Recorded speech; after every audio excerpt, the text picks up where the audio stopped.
Once upon a time, there was a beautiful African village called Odo. Odo village was so lovely and was blessed with so many beautiful maidens. Every young man's dream, far and near, was to marry from Odo because of their beautiful maidens. Adaku grew up in the village and got married to Kalu the hunter. Kalu was so strong and brave that the villagers will always sing his praise.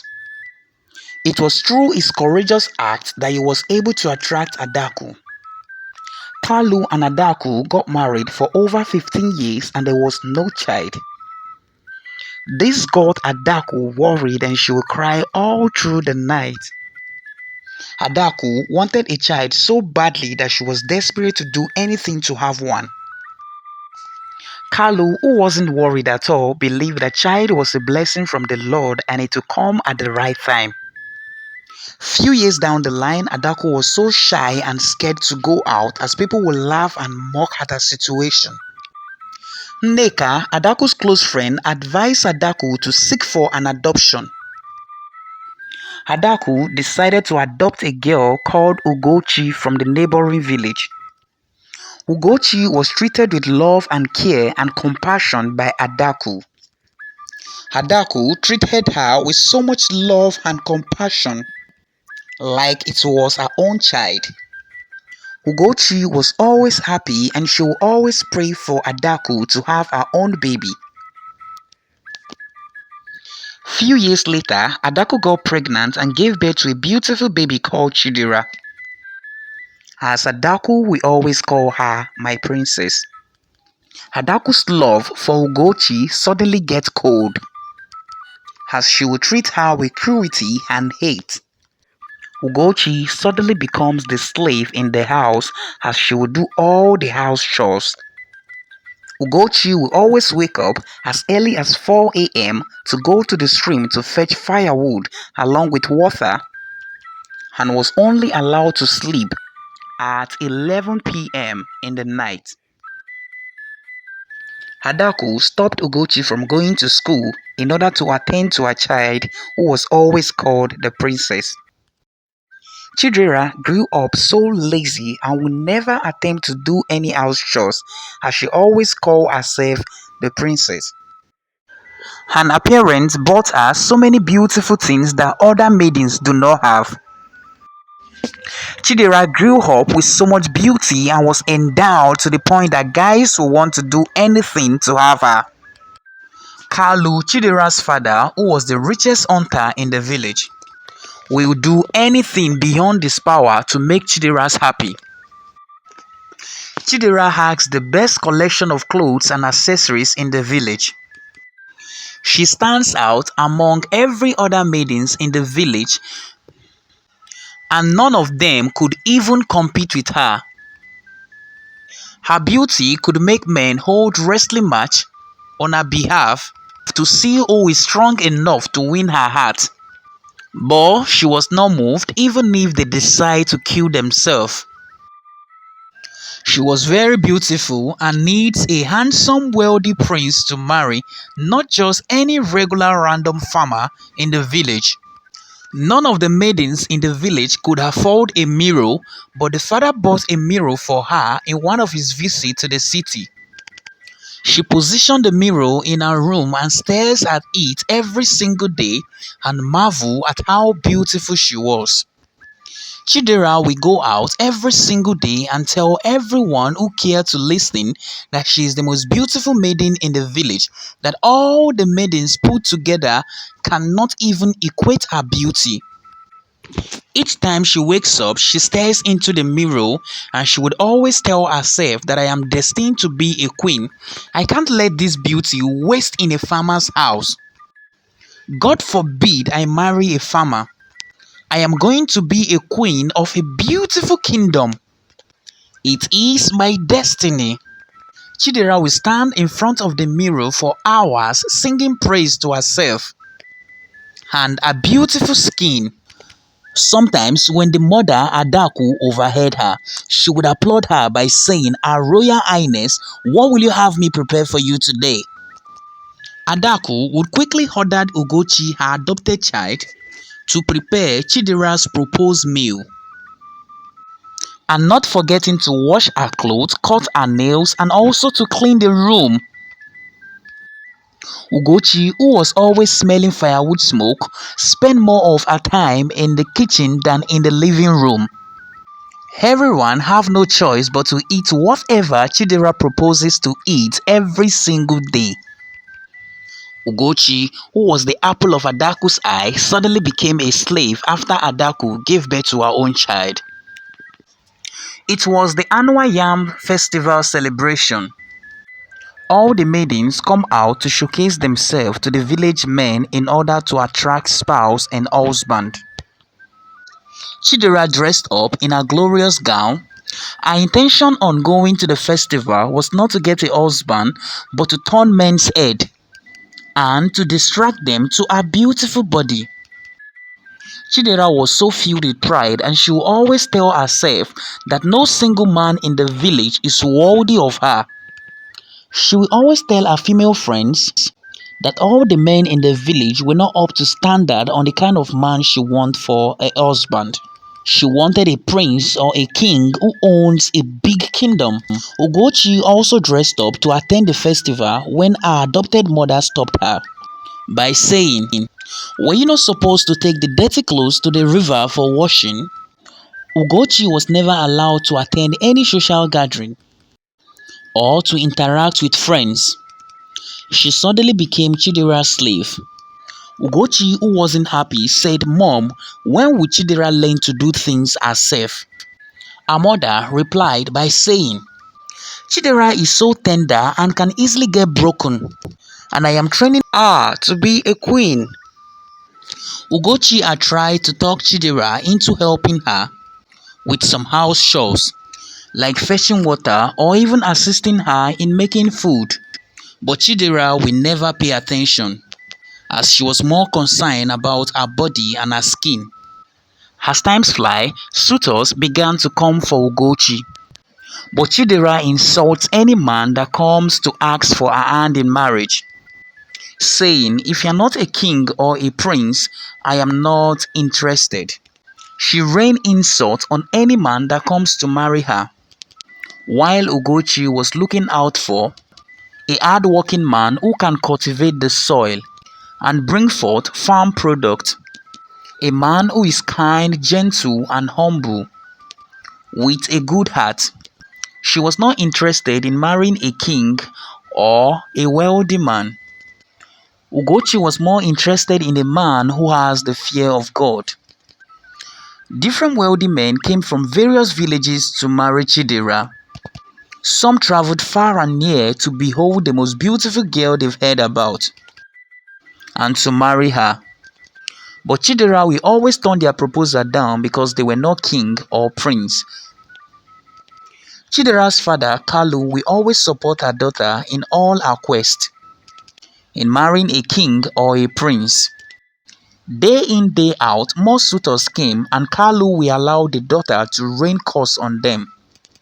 Few years later, a prince came to marry Chidera. Everyone in the village were happy. At last, a prince is finally coming to marry Chidera. Chidera, on sighting the prince, was not happy at all, as he would label the prince poor and broke, saying he is a poor and ugly prince. Chidera will shout she wants a prince that is handsome, tall, and very wealthy and has a very big royal kingdom. Few years later, Amadi came to ask Ugochi hand in marriage. Amadi, who was a very kind and hard-working farmer, Ugochi agreed to marry Amadi, of which Chidera will laugh and make jest of them on their wedding day. Ugochi and Amadi got married, and Ugochi moved into Amadi's house. Chidera's father and mother will make jest of Ugochi's marriage to Amadi and will clap and support Chidera, their daughter, on her quest in marrying a prince, and will always encourage her to disgrace any useless farmer knocking on their door to marry her. Hamadi's marriage to Ugochi was laughed at by Chidera and her parents because Hamadi had previously came to ask for Chidera's hand in marriage. But Amadi was rejected by Chidera, saying he's too ugly and poor. Amadi, on leaving the compound, disappointed by Chidera's rejection, saw Ugochi sweeping, and he picked interest in her and decided to return for a marriage proposal. Amadi and Ugochi finally got married, of which Adako will call the marriage an embarrassment, and would always advise her daughter not to settle for less. Ugochi followed Amadi home only to discover that everyone in the village was shouting Igwe, welcome, and they all prostrate for Amadi. Ugochi was filled with surprise and she asked Amadi, "Are you a king?" Amadi replied, "Yes, I am. I only disguise myself in order to find true love." Ugochi, on hearing this, was so surprised and was filled with great shock, saying, "My king, I don't deserve you. I'm just a poor village slave." Amadi grabbed Ugochi and said, "In you I have found true love, and would love you till the end of time." News got to Chidera and her parents that Amadi was never a farmer, he was a king. Chidera went to her knee and started crying, but was consoled by her mother, saying, "Chidera, clean your eyes. You are going to marry a king who is 10 times more richer and even more handsome than Amadi. Amadi is only a poor village king." Chidera quickly summoned courage and stood up. 5 years later, a prince walked into the village and said, "My name is Prince Hamza. I'm from a village in Saudi. I've heard so much about this beautiful village and their amazing maidens. And so I have decided to walk into this village and pick a wife." Prince Hamza was so handsome and came with lots of gold and diamonds. His horse was designed with gold. The clothes he was putting on were all made of golds. All his servants were all putting on gold and were holding a box filled with golds. The whole village was filled with shock and surprise as they've never seen such a wealthy man before. Chidera, on getting the news, wore her best outfit and rushed out. On sighting him, Chidera was so surprised on how handsome Prince Hamza is. He was beyond her expectation of the kind of man she would want to marry. Hamza, on seeing Chidera, fell for her beauty and asked Chidera to come over. Chidera quickly rushed down to where Hamza was, and Hamza said, "Beautiful girl, I would like to meet your parents. I want to marry you." Chidera, on hearing this, was so happy and fulfilled. Chidera quickly hopped on the horse and led Hamza's men to her compound. Hamza saw Adako and her husband and requested that a date for their wedding should be fixed immediately as he would like to marry Chidera and take her to his kingdom. Immediately, the elders in the village were against a quick marriage as they want to do a research to know more about the kingdom where Hamza was actually talking about. But Chidera and her mother were so angry with the village elders as the mother would tag them being jealous of her daughter's success and decided to fix her own personal date without even informing the village elders. Even when some of the elders kept saying that there's something strange about Prince Hamza, Adaku and her daughter Chidera would not listen to what the village elders were saying. The wedding was conducted immediately and Hamza was to take Chidera to his kingdom the next day. Those who attended the wedding ate and they all had fun and made merry. The wedding was talk of the town. A lot of people came from neighboring village and they were all fed to their satisfaction. Chidera, who was so full of herself, boasted and beat her chest, telling all other maidens in the village, "I told you all that I was not made for these trenches. I was built for gold. Eat and be satisfied, as you will never witness any wedding like this again." Chidera kept on boasting and making jest of all the maidens in the village, as they were not surprised. They were already used to Chidera's talks. It was time for Chidera to follow her husband to his royal kingdom. Chidera's mother, Adaku, arranged everything that Chidera would be going with, only for Chidera to shout, "Mommy, I can't go alone. I will need 130 slaves. You know I can't cook, I can't wash plates, and I can't do anything. I will need 130 slaves that will accompany me to do work in my royal kingdom." Suddenly, the mother announced to the village who would like to go along with Chidera to assist Chidera in her kingdom. More than 130 youths raised up their hands as they want to behold the beautiful kingdom Hamza was actually talking about. They all arranged their things and they set out for the journey to Prince Hamza's kingdom. Chidera quickly hopped on her horse as the whole villagers waved a final goodbye to them. They set out for their journey. They kept on going for days, but the journey would not end. Chidera, who was already tired of the endless journey, kept complaining, but each time she complains, Prince Hamza will tell her, "Don't worry, we will soon be there." They kept on going for days and the journey would not still end, but strange things were happening on the journey. All the all the servants that accepted to follow Chidera on the quest kept on missing one after the other on their journey to the kingdom. Suddenly, over 140 slaves that followed Chidera from her village to Hamza's kingdom were remaining two. This got Chidera's upset and angry, but Prince Hamza will tell Chidera not to worry, that they will get more slaves when they get to his kingdom. It was already 6 days and they haven't gotten to the kingdom yet. The two remaining slaves were already missing as well. This got Chidera restless and sleepless. Chidera couldn't sleep anymore as she was worried. All her slaves had gone as she was left alone with Prince Hamza's servants. It was already 7 days into the journey. Chidera would not sleep as she was restless and worried.